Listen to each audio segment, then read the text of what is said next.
Assalomu alaykum hurmatli hamkasblar. Arbitek korxonasi sizga yangilik yaratishda yana davom etadi.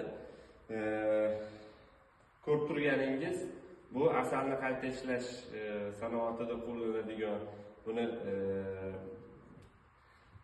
o'sha частный asalarichilarimiz ham olib bemalol ishlatish juda qulay bo'lgan qurilma. Ya'ni asalni eritish uskunasi.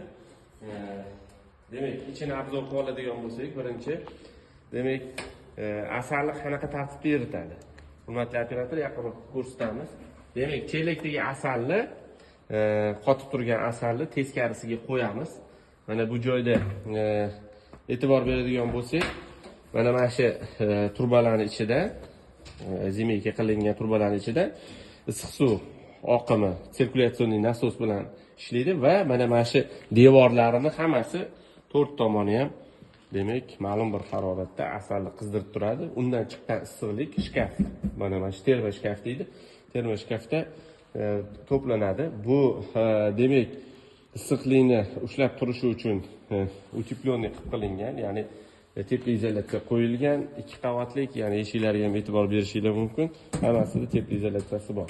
Demak, asal qo'yilgandan keyin buni harorati o'sha aqlli texnologiyalar asosida demak o'rnatilgan, aytaylik, aqlli texnologiya deganda termokontrollerlar qo'yilgan, relaylar qo'yilgan, hammasi zashitalari qo'yilgan. Demak, mahsulotning haroratini ko'rsatadi, demak, suv haroratini ko'rsatib turadi. Demak, bu yerda biza kerakli haroratni topshirig'ini beramiz, u yog'ini o'zi bajaradi. Demak, mana bu joyga tenlar o'rnatilgan, datchiklar, termo datchiklar hammasi o'rnatilgan. Hop. Asosiysi, demak, biz buni moslashtirdik. 220 kuchlanishda ishlaydi. Demak, tashqi tomon obzori. Bu shkafi ham ko'rishimiz mumkin. Hamma elektron qurilmalar, sifatli elektron qurilmalar va aql bilan ishlatilgan. Demak, bir vaqtda o'zida 6 ta 30 kilolik, 35 kilolik chelakdagi asalni 6 tasini bir vaqtda o'zida tez eritadi. Demak, mana shu qurilmalar demak energiyani tejovchi nimalari ham ko'zda tutilgan.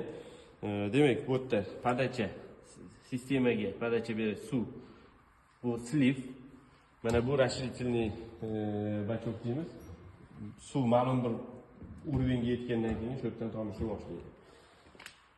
Xo'p, bu yoq tomoniga o'tib ko'radigan bo'lsak, demak, ruchkalar qo'yilgan ko'tarish uchun, surish uchun va tayyor erigan mahsulot mana bu joydan qilinadi, to'kib olinadi.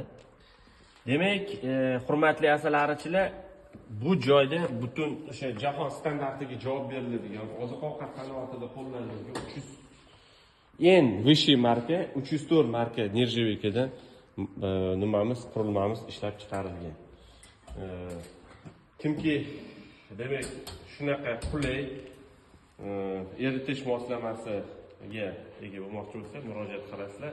Undan tashqari sanoat korxonalarida ham eritishga mo'ljallangan katta ob'yomdagi demak anaqalarni eritishga mo'ljallanganlarni bemalol sizni shu talabingizdan kelib chiqib yasab beriladi.